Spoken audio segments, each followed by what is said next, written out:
جانے دے رہے۔ جب بادشاہ عیش و عشرت میں پڑ جائیں تو رعایا میں سے بھی کچھ لوگ بادشاہی کے خواب دیکھنے لگتے ہیں۔ وہ کفار سے طاقت اور مدد حاصل کرتے ہیں۔ ایمان فروشی میں وہ اس قدر اندھے ہو جاتے ہیں کہ کفار کے عزائم اور اپنی بیٹیوں کی عصمتوں تک کو بھلا دیتے ہیں۔ مجھے ہمیشہ انہی لوگوں سے ڈر آتا ہے۔ صلاح الدین ایوبی نے کہا، اللہ نہ کرے اسلام کا نام جب بھی ڈوبا مسلمانوں کے ہاتھوں سے ڈوبے گا۔ ہماری تاریخ غداروں کی تاریخ بنتی جا رہی ہے۔ یہ رہزان بتا رہا ہے کہ ایک روز مسلمان جو برائے نام مسلمان ہوں گے اپنی سرزمین کفار کے حوالے کر دیں گے۔ اگر اسلام کہیں زندہ رہا تو وہاں مسجدیں کم اور کعبہ خانے زیادہ ہوں گے۔ ہماری بیٹیاں صلیبیوں کی طرح بال کھلے چھوڑ کر بے حیا ہو جائیں گی۔ کفار انہیں اسی راستے پر ڈال رہے ہیں بلکہ ڈال چکے ہیں۔ اب مصر سے پھر وہی طوفان اٹھ رہا ہے۔ علی، تم اپنے محکمے کو اور مضبوط اور وسیع کر لو۔ میں نے اپنے رفیقوں سے کہہ دیا ہے کہ دشمن کے علاقوں میں جا کر شب خون مارنے اور خبریں لانے کے لیے تنومند اور ذہین جوانوں کا انتخاب کرو۔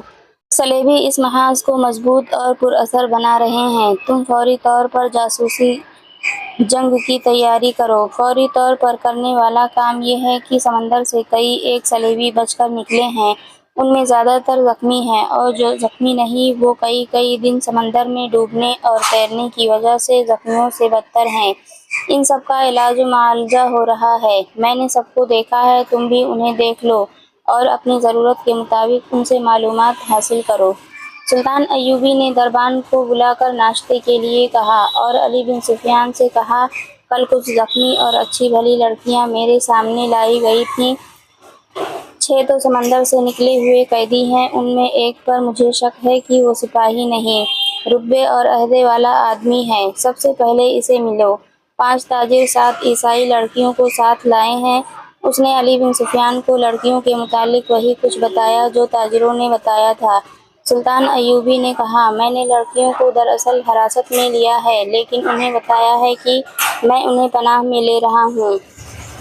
لڑکیوں کا یہ کہنا کہ وہ غریب گھرانوں کی لڑکیاں ہیں اور پھر ان کا یہ بیان کہ انہیں ایک جلتے ہوئے جہاز میں سے کشتی میں بٹھا کر سمندر میں اتارا گیا اور کشتی انہیں ساحل پر لے آئی، مجھے شکوک میں ڈال رہا ہے۔ میں نے انہیں الگ خیمے میں رکھا ہے اور سنتری کھڑا کر دیا ہے۔ تم ناشتے کے فوراً بعد اس قیدی اور ان لڑکیوں کو دیکھو۔ آخر میں صلاح الدین ایوبی نے مسکرا کر کہا، کل دن کے وقت ساحل پر ٹہلتے ہوئے مجھ پر ایک تیر چلایا گیا ہے جو میرے پاؤں کے درمیان ریت میں لگا۔ اس نے تیر علی بن سفیان کو دے کر کہا، علاقہ چٹانی تھا، محافظ تلاش اور تعاقب کے لیے بہت دوڑے مگر انہیں کوئی تیر انداز نظر نہیں آیا۔ اس علاقے سے انہیں یہ 5 تاجر ملے جنہیں محافظ میرے پاس لے آئے۔ انہوں نے یہ 7 لڑکیاں بھی میرے حوالے کیں اور چلے گئے اور وہ چلے گئے۔ علی بن سفیان نے حیرت سے کہا، آپ نے انہیں جانے کی اجازت دی؟ محافظوں نے ان کے سامان کی تلاشی لی تھی۔ سلطان ایوبی نے کہا، ان سے ایسی کوئی چیز برآمد نہیں ہوئی جس سے ان پر شک ہوتا۔ علی بن سفیان تیر کو غور سے دیکھتا رہا اور بولا، سلطان اور سرگر شاہ کی نظر میں بڑا فرق ہوتا ہے۔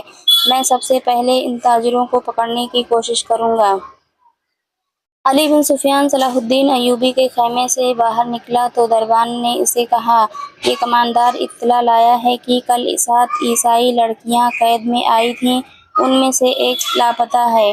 کیا سلطان کو یہ اطلاع دینا ضروری ہے؟ یہ کوئی اہم واقعہ تو نہیں کہ سلطان کو پریشان کیا جائے؟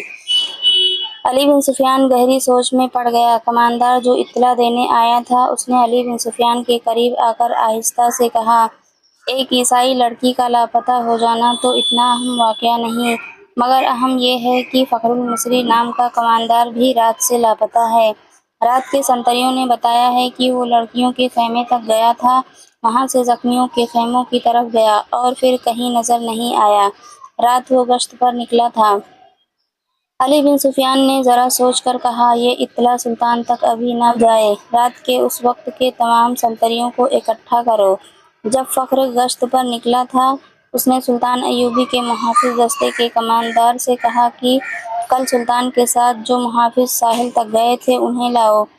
وہ وہیں تھے۔ چاروں سامنے آ گئے تو علی بن سفیان نے انہیں کہا، کل جہاں تم نے تاجروں اور لڑکیوں کو دیکھا تھا وہاں فوراً پہنچو۔ اگر وہ تاجر ابھی تک وہیں ہیں تو انہیں حراست میں لے لو اور وہیں میرا انتظار کرو، اور اگر جا چکے ہوں تو فوراً واپس آؤ۔ محافظ روانہ ہو گئے تو علی بن سفیان لڑکیوں کے خیمے تک گیا۔ 6 لڑکیاں باہر بیٹھی تھیں اور سنتری کھڑا تھا۔ علی نے لڑکیوں کو اپنے سامنے کھڑا کر کے عربی زبان میں پوچھا، 7ویں لڑکی کہاں ہے؟ لڑکیوں نے ایک دوسرے کے منہ کی طرف دیکھا اور سر ہلائے۔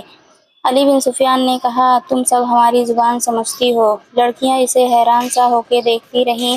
علی ان کے چہروں اور ڈیل ڈول سے شک میں پڑ گیا تھا۔ وہ لڑکیوں کے پیچھے جا کھڑا ہوا اور عربی زبان میں کہا، ان لڑکیوں کے کپڑے اتار کر ننگا کر دو اور 12 وحشی قسم کے سپاہی بلا لاؤ۔ تمام لڑکیاں بدک کر پیچھے کو مڑیں۔ 2-3 نے بیک وقت بولنا شروع کر دیا۔ وہ عربی زبان بول رہی تھیں، لڑکیوں کے ساتھ تم ایسا سلوک نہیں کر سکتے۔ ایک نے کہا، ہم تمہارے خلاف نہیں لڑیں۔ علی بن سفیان کی ہنسی نکل گئی۔ اس نے کہا، میں تمہارے ساتھ بہت اچھا سلوک کروں گا۔ تم نے جس طرح ایک ہی دھمکی سے عربی بولنی شروع کر دی ہے، اب بغیر کسی دھمکی کے یہ بتا دو کہ 7ویں لڑکی کہاں ہے۔ سب نے لا علمی کا اظہار کیا۔ علی نے کہا، میں اس سوال کا جواب لے کر رہوں گا۔ تم نے سلطان پر ظاہر کیا ہے کہ تم ہماری زبان نہیں جانتی۔ اب تم ہماری زبان ہماری طرح بول رہی ہو، کیا میں تمہیں چھوڑ دوں گا؟ اس نے سنتری سے کہا، انہیں خیمے کے اندر بٹھا دو۔ رات کے سنتری آ گئے تھے۔ فخر المصری کے گشت کے وقت سنتریوں سے علی بن سفیان نے پوچھ گچھ کی۔ آخر لڑکیوں کے خیمے والے سنتری نے بتایا کہ فخر رات اسے یہاں کھڑا کر کے زخمیوں کے خیموں کی طرف گیا تھا۔ تھوڑی دیر بعد اسے اس کی آواز سنائی دی، کون ہو تم؟ نیچے آؤ۔ سنتری نے ادھر ادھر دیکھا تو اندھیرے میں اسے کچھ بھی نظر نہ آیا۔ سامنے مٹی کے ٹیلے پر اسے ایک آدمی کا سایہ سا نظر آیا اور وہ سایہ وہیں غائب ہو گیا۔ علی بن سفیان فوراً وہاں گیا۔ یہ ٹیلہ ساحل کے قریب تھا۔ اس کی مٹی ریتلی تھی۔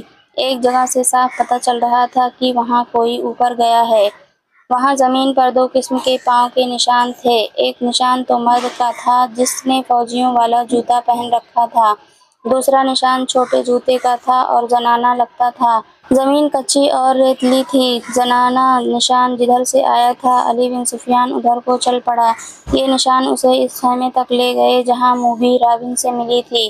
اس نے خیمے کا پردہ اٹھایا اور اندر چلا گیا۔